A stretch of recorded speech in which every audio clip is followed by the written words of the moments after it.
இந்த வீடியோவில் காலிஃப்ளவரில் என்னென்ன நன்மை இருக்குது, யார் யார் சாப்பிட்லாம், யார் யார் சாப்பிடக்கூடாது, உடம்புக்கு கெடுதலா, இந்த வீடியோவில் அதாங்க பார்க்க போகிறோம். வீடியோவை கடைசி வரைக்கும் பாருங்கள். வாங்க வீடியோக்குள்ளே போயிடலாம். காலிஃப்ளவரில் வந்து குறைந்த கலோரி தாங்க இருக்குது, நார்ச்சத்து இருக்குது, வைட்டமின் வந்து CK B6 இருக்குது. உங்களுக்கு ஊட்டச்சத்து நிறைந்த காய்கறி ஆகும் இந்த காலிஃப்ளவர். செரிமான பிரச்சனைங்க, இதய நோய் உள்ள பிரச்சனைங்க, மூளை செயல்பாட்டு பிரச்சனை உள்ளவங்களுக்குலாம் இந்த வந்து காலிஃப்ளவர் வந்து முக்கியமாக தேவைப்படுது.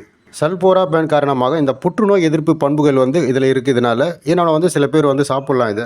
சில பேர் இந்த காலிஃப்ளவர் சாப்பிட்றனால வாய்வு, வயிற்று உப்புசம், தைராய்டு பிரச்சனையில் வந்து ஏற்படுத்தலாம் இந்த வந்து காலிஃப்ளவர். சில பேர் ஒத்துக்காது வந்து சாப்பிடாதீங்க இந்த காலிஃப்ளவர். சில பேர் வந்து உடம்பு இளைக்கணும் அப்படின்னு சொல்லிட்டு இருக்கிறவங்க வந்து இந்த காலிஃப்ளவரை வந்து எடுத்துக்கலாம். காலிஃப்ளவரில் நார் சத்து இருக்குது, மலச்சிக்கலை வந்து தடுக்கிறது, குடல் ஆரோக்கியத்துக்கும் வந்து இது வந்து உதவுகிறது இந்த காலிஃப்ளவர்.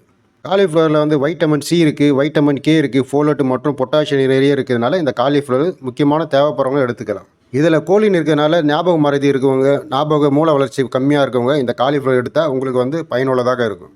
இதில் வந்து ஆன்டி ஆக்சிடென்ட் இருக்கிறதுனால உடலில் உள்ள வீக்கத்தை வந்து குறைக்கிறதுக்கு இந்த காலிஃப்ளவர்.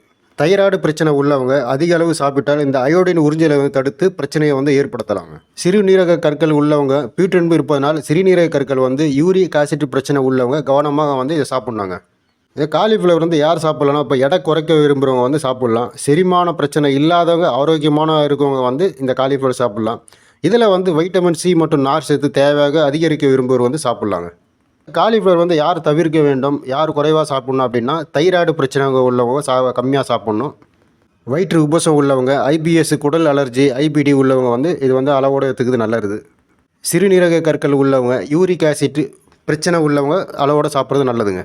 காலிஃப்ளவர் வந்து சமைச்சு தாங்க சாப்பிட்ணும், பச்சையாக சாப்பிடக்கூடாது.